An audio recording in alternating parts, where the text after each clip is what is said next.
Nagtala ang Pilipinas ng pinakamataas na bilang ng leptospirosis sa nakalipas na buwan ng Agosto. Sinabi ni Department of Health Assistant Secretary Dr. Eric Tayag, pumalo na sa 3,410 cases ng leptospirosis ang nai-record noong nakaraang buwan. Ang panahon kung saan madalas ang pag-ulan.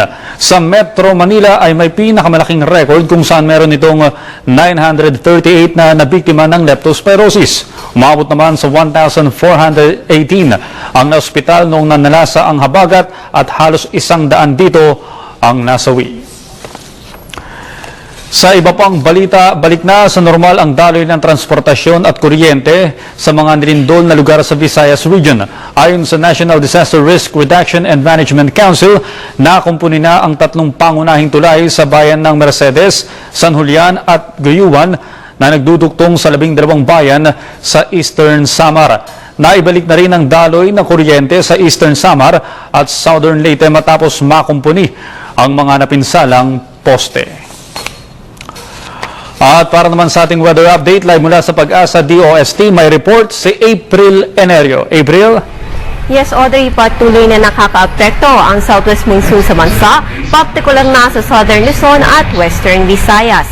Sa pagtaya ng panahon ngayong Lunes, ang southern Luzon at western Visayas tulad ng sa mga probinsya ng Negros, Panay, Romblon, Mindoro at Cavite ay makakaranas ng scattered rain showers and thunderstorms.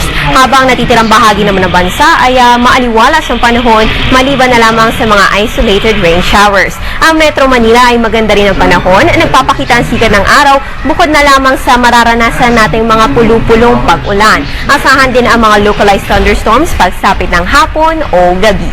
Samantala, nalusaw na ang sama ng panahon na binabantayan natin kahapon, ngunit isang panibagong shallow low pressure area ang namataan sa silangan ng Eastern Samar. Kaninang alas 2 na madaling araw, namataan ito sa layong 470 kilometers sa silangan ng Borongan, Eastern Samar. Ayon kay Pag-asa weather forecaster Nikos Peñaranda, hindi pa naman ito nakakaapekto sa bansa, ngunit patuloy itong binabantayan dahil by Wednesday, kapag gumanda ang sirkulasyon nito ay tataas ang tsansa nitong maging isang bagyo. At sa oras na ito ay maging isang ganap na bagyo, tatawagin itong Karen.